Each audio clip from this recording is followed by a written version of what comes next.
some important case laws are quasi contractual claim and Mori Bibi versus Dharamdas Bose. It says that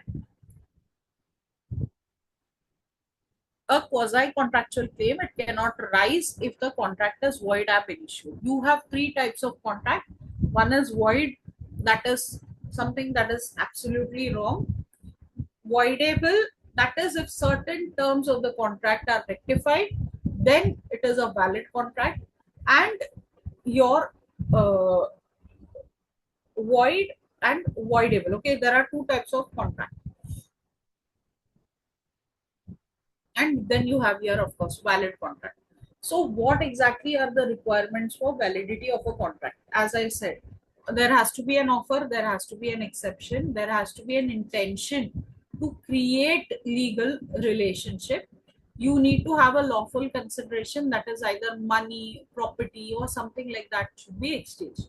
You cannot have a contract saying that after 50 years my son will marry your daughter or something like that. That is not a lawful consideration. Competency of parties, that is the person should be of sound mind. He should not be a minor and not someone who is disqualified by law. There has to be a free consent, that is it cannot be forceful. uh, there has to be certainty, that is you have to say that I am purchasing this property from this builder, the square feet is so and so, the property is located at this place, this floor is what I will be purchasing. It cannot be vague, you know, कि ये building में एक flat आपको मिल जाएगा, कौन से floor पे, flat number क्या है, कितना स्क्वायर फीट है, क्या एमिनिटीज है. You can not purchase a property like that. It should be something that is practical and performance. Okay, how are you going to work on discharge of contract?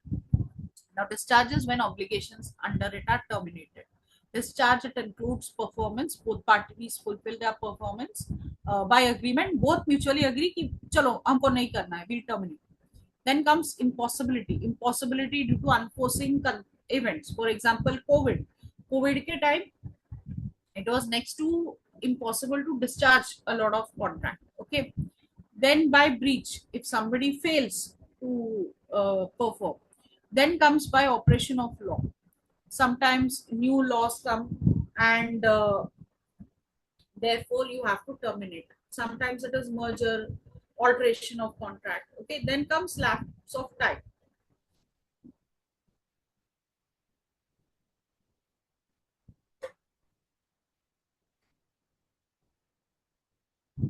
Now if a contract it's not enforced within a certain duration, then it is discharged.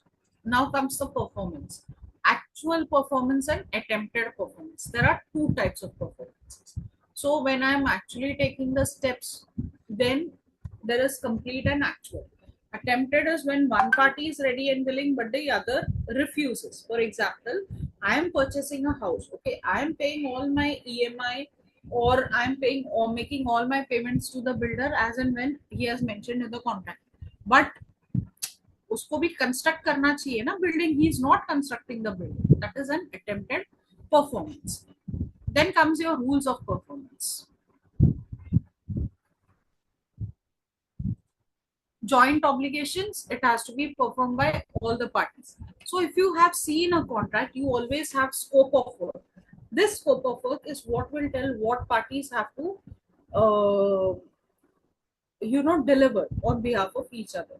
Then is the time and place of performance. They must be followed if they are stipulated. Then comes your bailment. Everybody these days orders a courier. Okay, तो जो भी आपका Amazon से courier आता है ना, just keep that in mind when you're reading this concept. The bailment, it involves delivering goods from one person to another for a specific purpose with a return or disposal upon completion of purpose. It is governed by section 148 to 171. So delivery of goods. Physical delivery of possession is transferred and not the ownership. Purpose. There has to be a specific purpose for bailment. Return of goods. Goods must be returned once the purpose is completed. Duties of the bailer, he has to disclose whatever is the known defect. Compensate the bailee for the expenses incurred. Okay. Then is duties of the bailee. Takes reasonable care of goods, returns goods after use. Types of bailment, you have gracious bailment that is done without compensation, then bailment for hire with compensation. If I'm taking a car on rent, okay, to travel from Bombay to Pune, that is the concept of bailment. I have taken a car on rent, but I'm not becoming the owner. I'm using it for a few hours. It is my duty to take care of the car, to ensure that there is no damage, to ensure that the petrol is filled, nothing goes wrong. Okay. Then is lien. The bailee may retain the goods until the payment is made for services, section 170, 171. Okay, a laundry shop was held liable for negligence in taking care of the bailed clothes. Like in this case, you have given clothes to a laundry shop. So it is the duty of the laundry shop owner to take care of your clothes, to clean your clothes. It is not his duty to damage your clothes. You can hold him liable. So, what is the remedy? It addresses the breaches and includes damages, specific performance, injunction, and restitution. Now, quasi contract, it imposes obligations to prevent unjust enrichment. Contract validity, it depends on free consent, lawful consideration, other factors. Contracts that are discharged through performance agreement and impossibility of breach.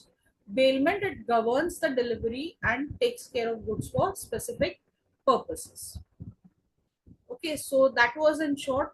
We had to hurriedly cover 4 topics together. Tomorrow also the session will go a little bit longer. So please be prepared for the same. Thank you so much and have a great evening. I've already shared this PPT in the chat box in your WhatsApp groups.